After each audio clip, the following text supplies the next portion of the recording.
Self-discipline is something that you have to work at, and you have to work at it daily.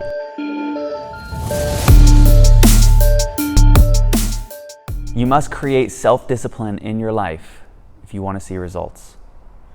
And really what I mean by that is if you want to see results that last, things that aren't up and down, things that don't yo-yo all the time, whether that's in your health, your fitness, your business, your family, your work, whatever it may be, you have to have self-discipline.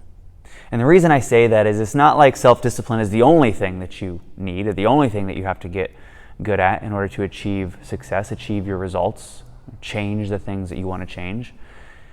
But too many times we rely on motivation to get us going and to keep us going.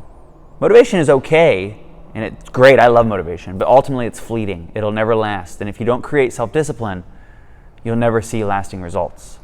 So what I want to do is I want to give you 3 things today that are going to help you either start to create self-discipline in your life or help you master self-discipline. Because once you've created the baseline, you still got to work on it. You still got to be consistent with it. It's not like it's something where once you have it, it just never goes away. Self-discipline is something that you have to work at, and you have to work at it daily. So, first and foremost, you have to know your weaknesses. And, a lot of times it's hard for us to sit down and acknowledge, like, hey, these are the things that I really suck at, right? It's hard for us to think about why we suck at them, how we're going to improve upon them, and why it's important that we improve upon them in order to move forward. But if we don't first know the weakness, we can never create strength to overcome it. Now, obviously, you've heard a lot of things like people say, oh, well, focus on your strengths and not on your weaknesses. And I believe in that. I do believe capitalizing on your strengths first and foremost. But when it comes to discipline, if you don't know what's pulling you down, if you don't know what's making you weak, you're never going to be able to create self-discipline because you have to acknowledge, hey, this is a problem. This is an area I need to work on. This is an area I need to strengthen. And then I got to move forward. So number 1, know what your weaknesses are. Number 2, remove temptations. So if you know that you have a weakness of overindulging, right? Remove the temptation by not having enough to overindulge in. You have to start helping yourself out by not putting yourself in a position that's going to force you to make a decision that you know is hard for you to make. So an example could simply be, we all like donuts, right? An example could simply be there's donuts in the break room. And instead of going to the break room, you create your day so that you don't have to enter the break room.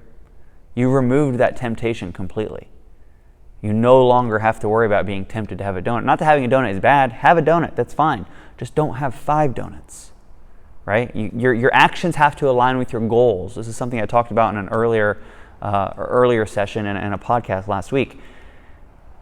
Your actions have to align with your goals. So if you need to create self-discipline, you can't just always overcome it with willpower. What you have to do is you have to remove temptations. You have to take yourself out of situations that's forcing you to make decisions that ultimately you can't make. That doesn't mean you're always going to have that issue. Sometimes once you've built a self-discipline, you're going to be able to face that issue, that hurdle, and you're going to be able to push through it. But in the beginning, you have to remove temptations.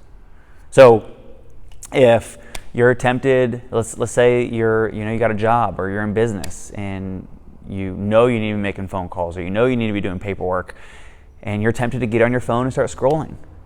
Shut your phone off. Put it away. Leave it at home. Put it in a drawer.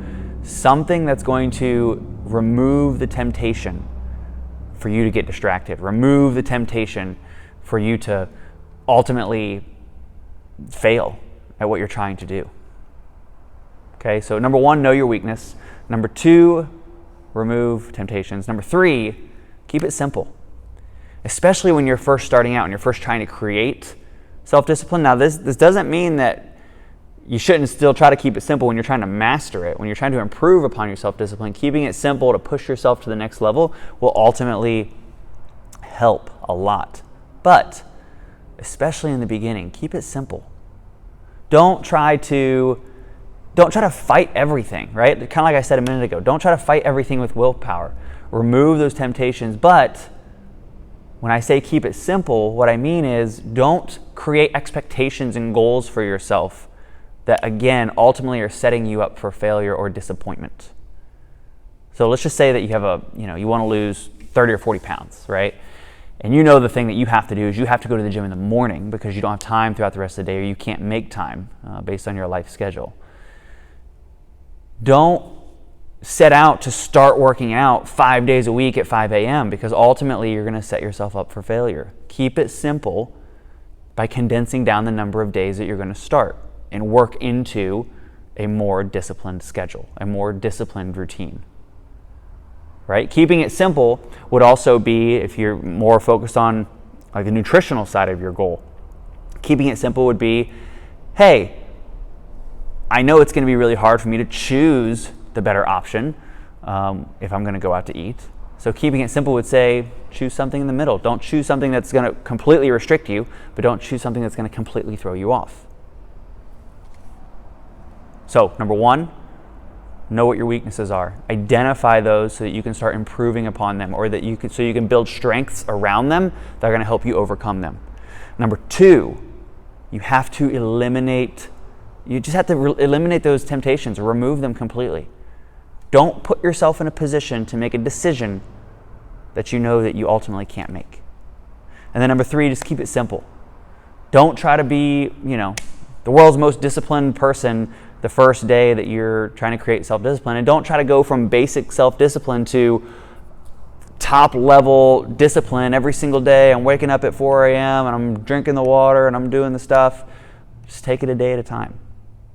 Take it a week at a time. Take it a month at a time.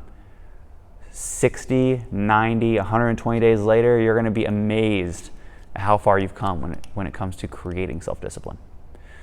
So get out there, create self-discipline. Don't just rely on motivation to get you through, but create that discipline, know your weakness, and ultimately allow that self-discipline to fuel your next step. And your next step will lead you to your results.